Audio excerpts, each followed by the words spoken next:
ಕರುಣೆಯೂ ಆಗಬೇಕಾದರೆ ಗುರುವಿನ ಕರುಣೆಯೂ ಆಗಬೇಕಾದರೆ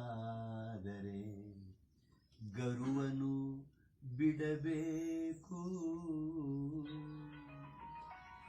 ಗುರುತರ ಸುಖವನ್ನು ಪಡೆಯಬೇಕಾದರೆ ಗುರುತರ ಸುಖವನ್ನು ಪಡೆಯಬೇಕಾದರೆ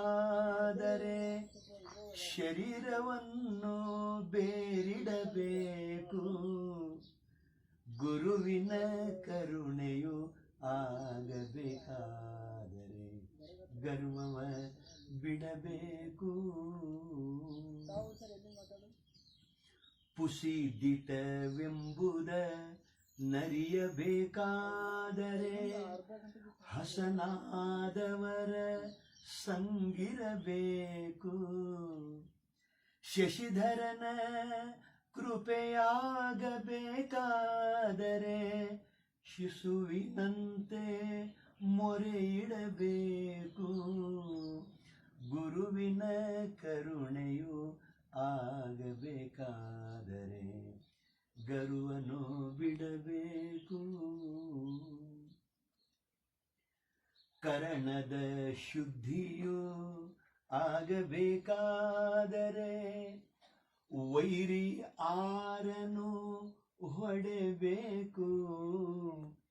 ವಿರತಿಯ ಭಾವವು ಬಲಿಯಬೇಕಾದರೆ ಪರವನಿತೆಯರನು ಪಾರ್ವತಿಯನಬೇಕು. ಗುರುವಿನ ಕರುಣೆಯು ಆಗಬೇಕಾದರೆ ಗರ್ವವ ಬಿಡಬೇಕು.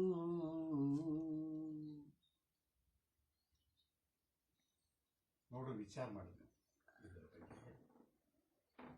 ಅವ್ರಿಗಿರ್ಲಿ, ನಾವೆಲ್ಲ ಇದು ಮಾಡ್ತೇವೆ. ಅದೇ ಅದೇ ಅದು ಯಾವ ಸಂಶೋಧನೆ ಹಂಗಾರ ಅಪ್ಪ ಅವರೇ ಒಂದು ನಿಮಗೆ ತೋರಿಸ್ತೇವೆ. ಮತ್ತೆ ನಾವು ಅದೇ ಅದನ್ನ ಪ್ರಿಪೇರ್ ಮಾಡಿ ತೋರಿಸ್ತೇವೆ.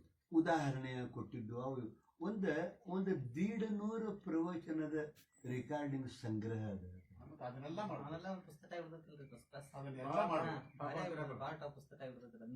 ತಮ್ಮದ ಒಂದು ಉಳಿದು ಬಿಡ್ತದೆ. ಆ ಬಳಿಕ ಅದ್ರಾಗ 1-2 ಸಂವಾದ ಅನ್ನೋದು